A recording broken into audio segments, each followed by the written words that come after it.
What's up, guys? It's your girl, the Pussy Boss, coming in with another Pussy Boss episode. That's where we talk shit, sex, dating, relationships, and all things pussy.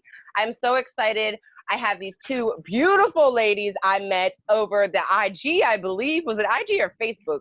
I don't know, over that beautiful social media community. And I am so lucky to have them on this. It's a Sorry for What podcast. What's up, ladies? What is up? How are you? How are you? Good. Good. So excited. It's our first collab. Yeah. I'm so excited. I get to pop your cherry. Yeah. Pussy Boss fashion. Let me pop your cherry. So, if you just want to give a little bit of background about who you are, because I would like just the viewers to know a little bit about you. So whoever wants to start off, and make sure also to throw your handle out there. All right, yeah. Okay. I don't know. You want to go, Andy? Go first. All right. So I'm Janisa, and my co-host is beautiful Andy. And we started, I think Sorry for What podcast started like us just being really drunk one New Year's Eve, like just sitting, just talking about life, like just being really fucked up and just talking about things that we wanted to do. And I was like, Andy, I want to do a podcast so badly. Like we have to do one. And then I think that was like a year ago and we never did it. Like it was just all talk. And then one day, like she was going to do a podcast and I was like, I don't want to step on your toes. I don't want to like take away from like what you want to do, but I think that we have something to offer. Like, I think we could like really do this shit. So then we just did it. Like, we were just like, let's just do it. That's awesome. Yeah. Life. That's awesome. Okay. Yeah. So how do you feel about it, Andy? To be honest with you, I have never listened to a podcast in my life. I got you there. I don't know. I like to play music and I've tried getting into like the trend because people have been talking about podcasting forever. Yeah. And Janisa being one of them that has always said like, I want to do a podcast. I'm like, all right, well, like, I guess like, but when COVID happened and I had all this free time, I didn't have to go back to work. And like, cause I'm a chef. So I was in the kitchen working like 60 hours a week and constantly, working my fucking ass off. So when I had all this time, I didn't know what to do with myself. So I was like, maybe I'll do the podcast thing. I'll make it culinary, something focused around that. And through conversation, it came up with when Janisa and I were talking. And then it just like very quickly overnight changed into like what it is now. Mm-hmm. And I'm really pleasantly surprised with how much fun I'm having. Mm-hmm. And I'm slowly like getting into like podcasting and I'm listening to more. I'm like, okay. Yeah. I get it. I get the whole craze, and it's definitely a lot of fun. So this was a good idea, Janisa. So basically, your podcast, does it just talk about your life experiences? Does it focus on lifestyle? What is the overall theme? I'd say that we have a pretty broad range of topics we like to talk about, but the thing that's like normalized in every episode is that we try to offer our experiences that we've had, like stories and like stories of other people that we know. And it turns out like we talked about like what was it, sugar daddies and stuff, and I was like, what the fuck are we going to talk about? Like, I've never experienced that before. Yeah. And it turns out we knew people that have experienced that. I remembered stories of like my own experience where I've had somebody reach out to me and stuff like that. So it was, it just comes to life. Like we just pick a topic and we just run with it. Yeah, I feel that. Well, the topic this week is actually virginity. So it's like, you're like, what do we talk about with this, right? Like, so for me, virginity, when I was younger, I definitely thought being a virgin was something like spectacular. I put it on a platter, right? And I was actually sexually assaulted when I was really young. So I lost my virginity that way. So for me, I've always wanted to know what it's like for somebody who didn't, or if there's other people out there like me who maybe saw, it as something that was special, that was taken from them, which is why I wanted to get other women's opinion of what has happened, or their friends, of how, whether they are a virgin. Some people are still a virgin at 28, 30.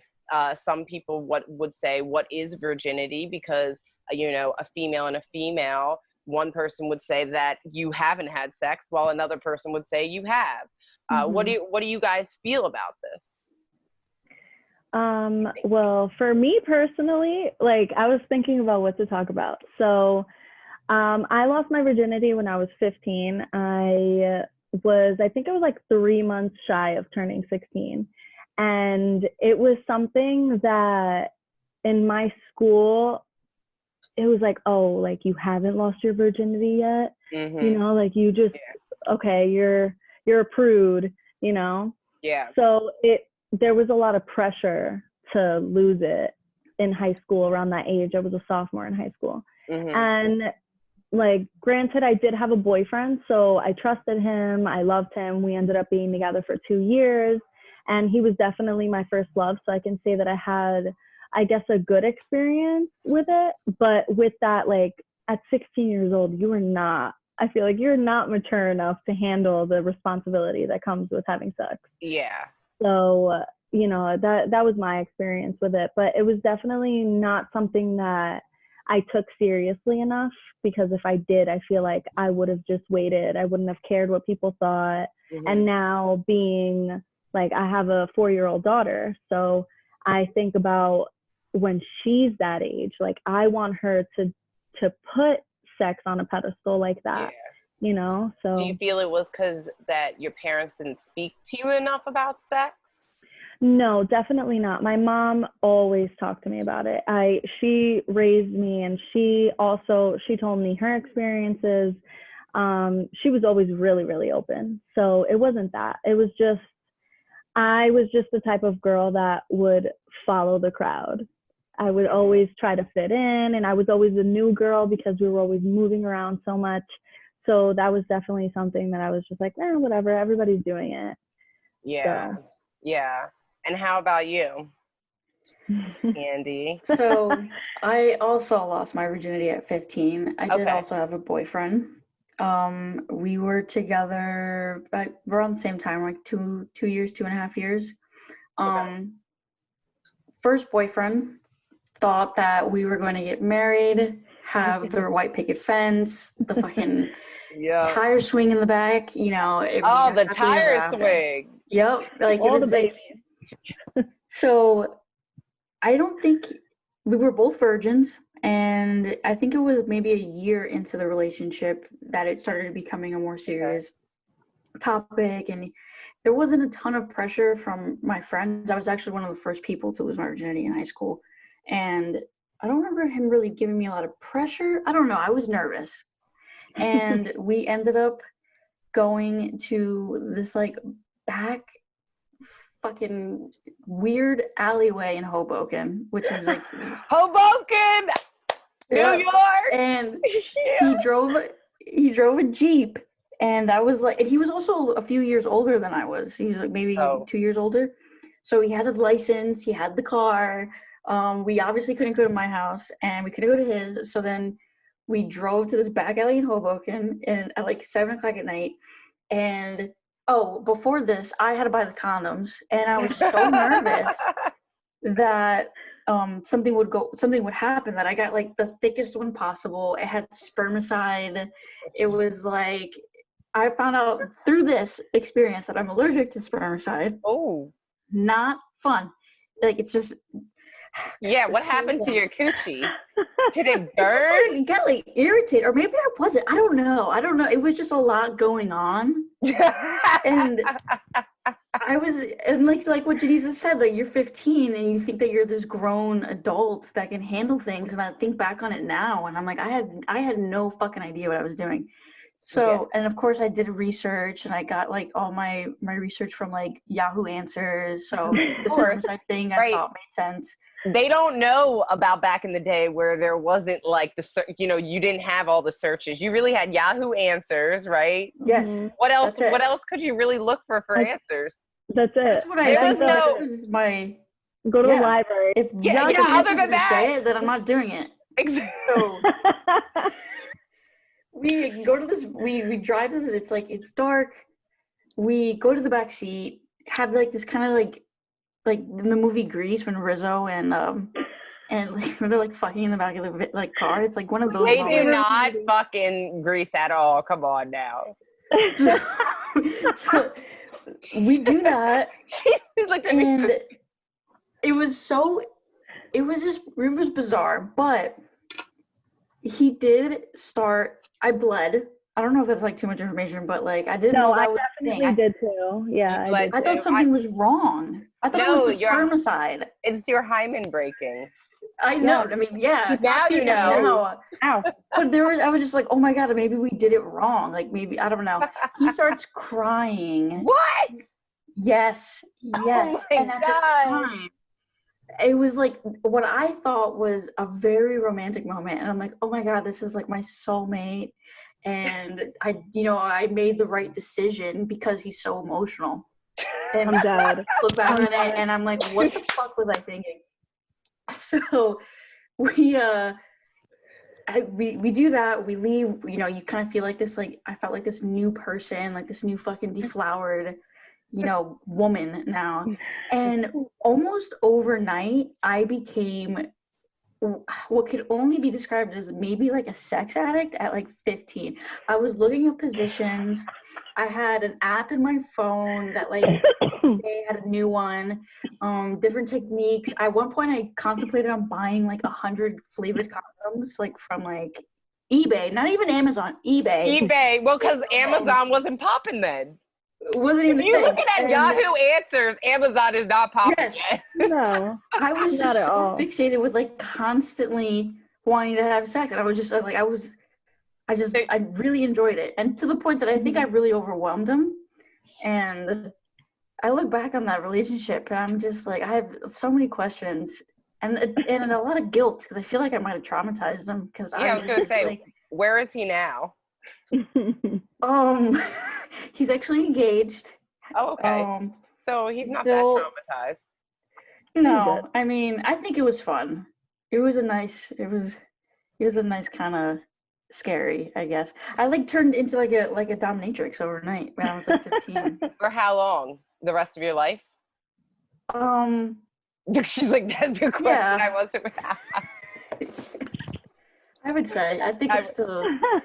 It's still I'm in more there. Educated. I don't go to Yahoo Answers now. Yeah, you get it from more credible sources, right? Like Wikisexopedia. The Sexopedia. We need to start that. Sexopedia. Yes, that's such a good idea. I know. Idea. Yeah. Fucking don't take it.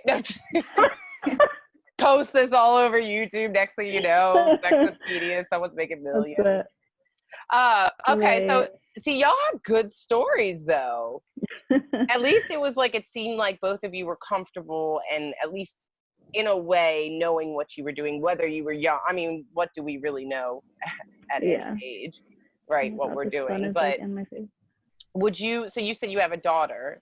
Do you have any children, Andy? No, I don't. Okay, me neither. Oof, thank the Lord. I still can't believe I wasn't knocked up. Honestly, my mom is like, Lord have mercy. Like, I don't know how you got skipped, Victoria. I'm like, me neither. So, like, I know. It was honestly, it was bound to happen. Me and my fiance have been together for 10 years. And I think for one of those years, we used the condom. Yeah, I mean, that's how it was when I was with my long term, too. Oh. My earbuds. The earbuds came out. Okay, so you can't hear yourself. Yeah, that's so important. You got to make sure to hear yourself because, it just makes you feel like you're actually doing something instead of talking to nobody. Yeah. You know what I mean?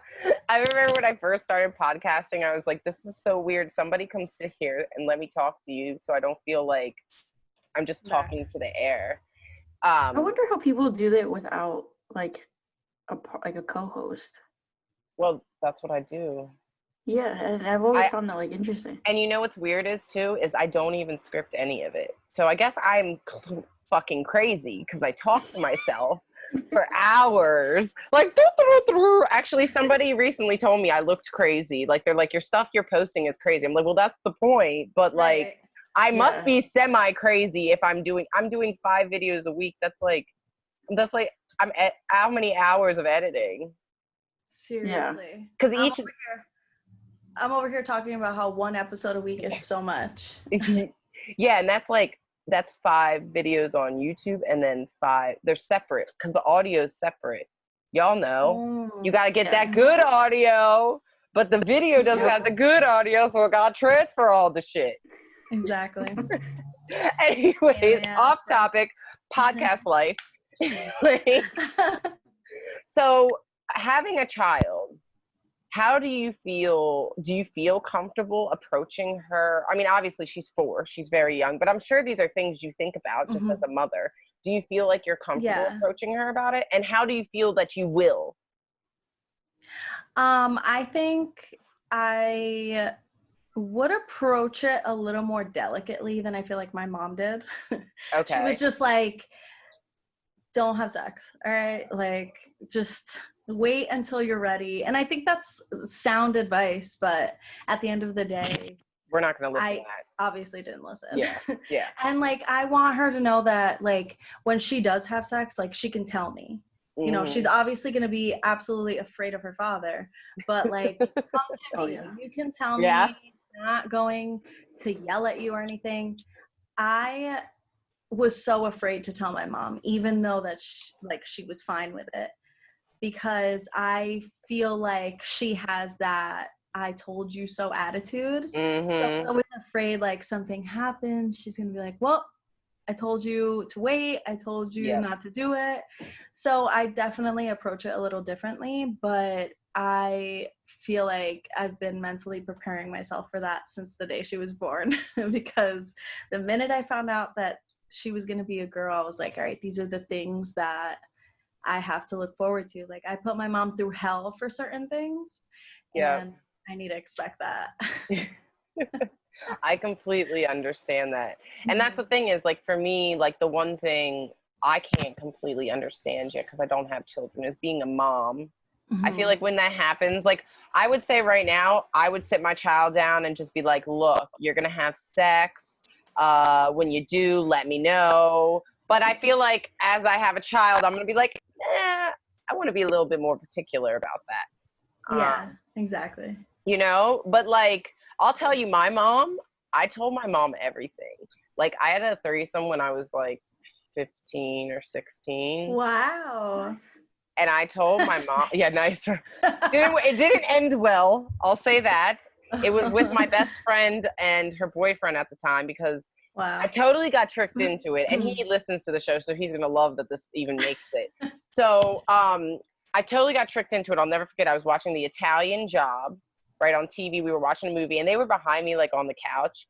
And I guess she, like, started sucking his dick, right? And I looked behind me, and I mean, he had a really nice dick. I'm not going to lie. He has a big dick. And I was just kind of like, oh, okay, like, what do you do in this situation? And I don't remember if she asked me to suck his dick. I think it was something like that. And I was just like, okay. Bet. You know, I just kind of went with it. It just happened. But yeah, she cried afterwards, so it wasn't good. Oh, shit. She regretted it? She regretted it. And then it created this whole thing because, you know, I was young and didn't know what was going on with my body. La da da da da. So yeah, my mom talked to me about everything. And you know what's weird is I talk to my dad about everything too. My dad, I tell him everything. Like, my friends are like, the way you talk to your parents is really odd. But I've always felt like comfortable with talking to them about sex. And I feel like they always made me feel like, well, you're going to go do it anyways. So, yeah, that's great. You know? I mean, my number isn't too high. I'm still single at 32, but that's because I'm just crazy. You know, that's completely different in a good way. I just use that word too lightly. Everybody uses the word crazy for women, right? Even though I'm calling myself crazy. Totally. And it's like a thing that we're developed and prone to, you know? So it's interesting to hear your side as far as what you would do with your daughter. What would you do with your daughter, Andy? Hopefully I'm having boys. I would like to say. I would want one girl. I don't know. But I think I would like to say that I would kind of do what Janice's mom did, because she is very open. Janice's mom's very like bohemian and like hippie and like free spirited.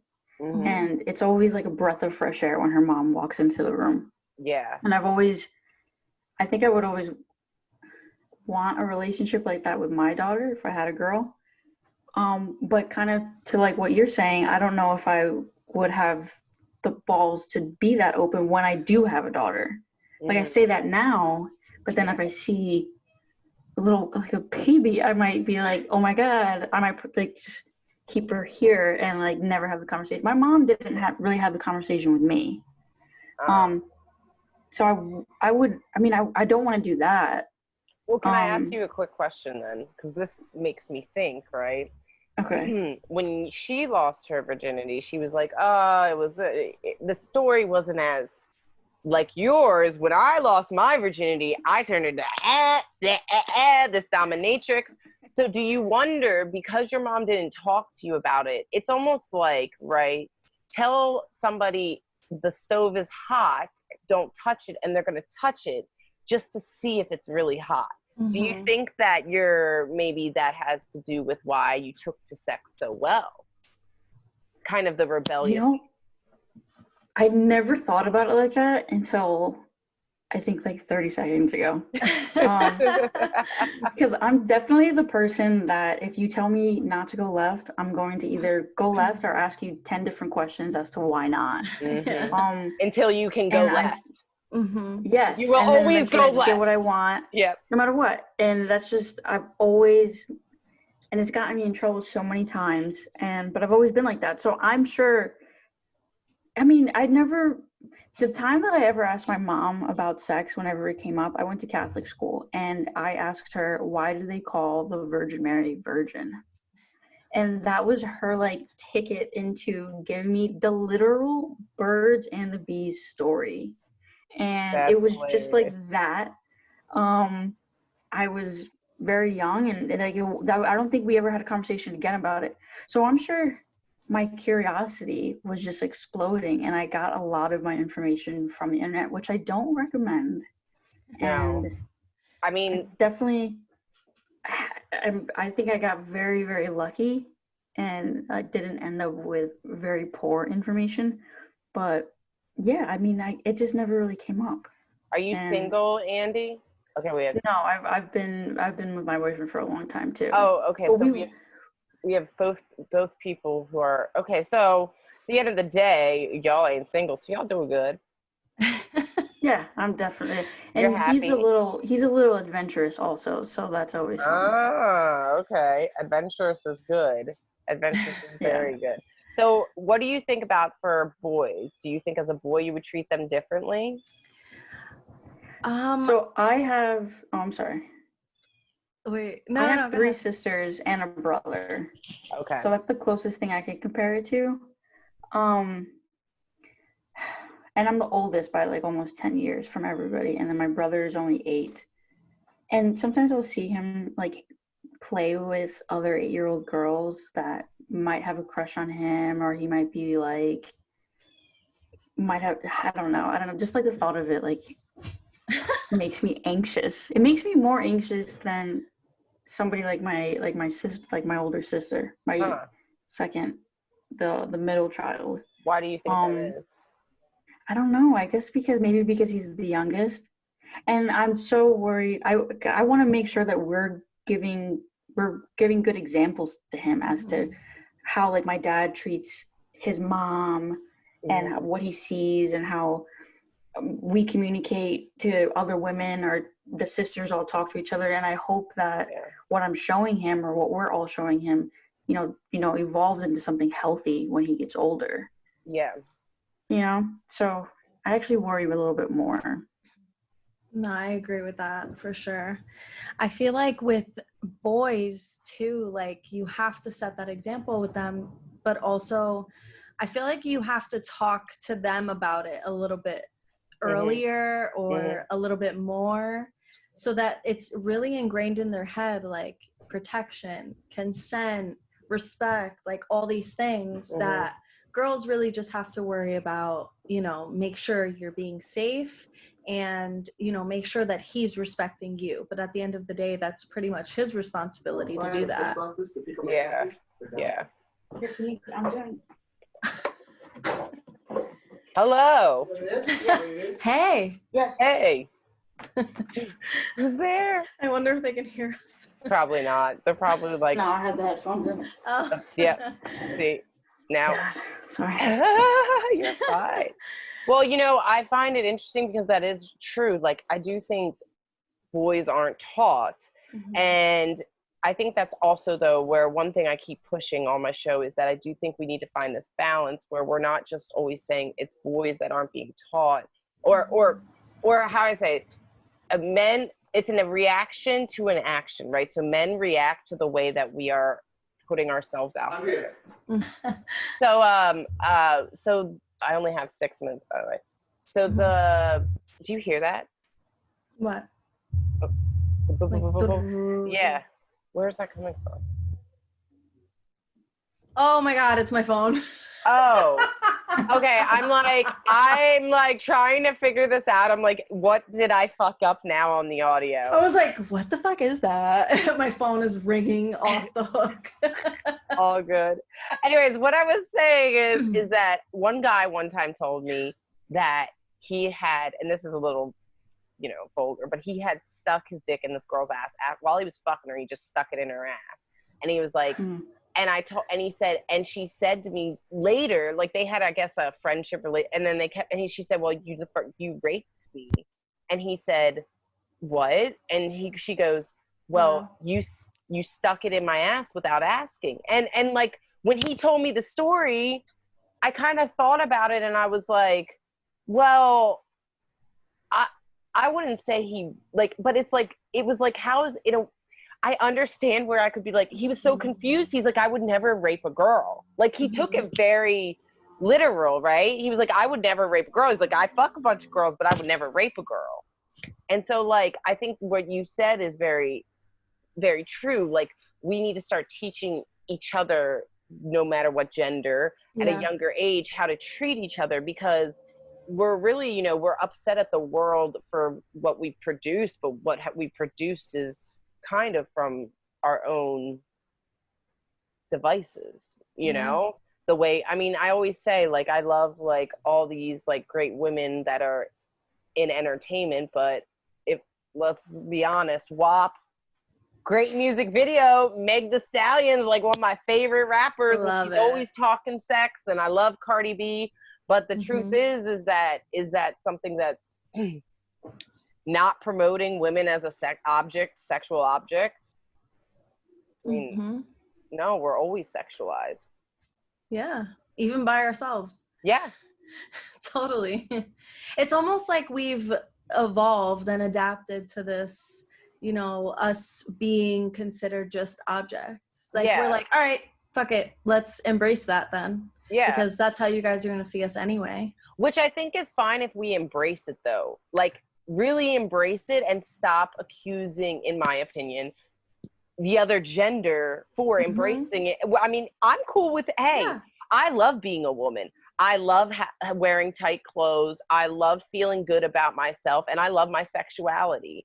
I don't think there's anything that should be wrong with it, but I have a battle myself with being okay with who I am and not feeling like, you know, I'm degrading myself. But then at the same time, it's like, who's really telling us what we're doing? Right. Like, what even is the right and wrong answer to that? You know, like, is it wrong for us to embrace that about ourselves and like walk about in like little tiny shorts and stuff like that and not like, I have trouble with women who wear like tight clothes and love themselves, but then they don't want other people like looking at them and like, you know what I mean? The attention. Yeah. I think that's one thing I've had to come to grips with myself is like, because my girlfriend was saying you like the attention. To me, it's not about that. But the truth is, when I work in therapy and I look down, it really is about that. Like, it's about a lot to do with me and what makes me feel good. And I just need to accept it. It's who I am. Yeah. But I'm about to lose y'all. So I want to cut out here and then come we'll back restart. in. Yeah, we'll restart. Okay.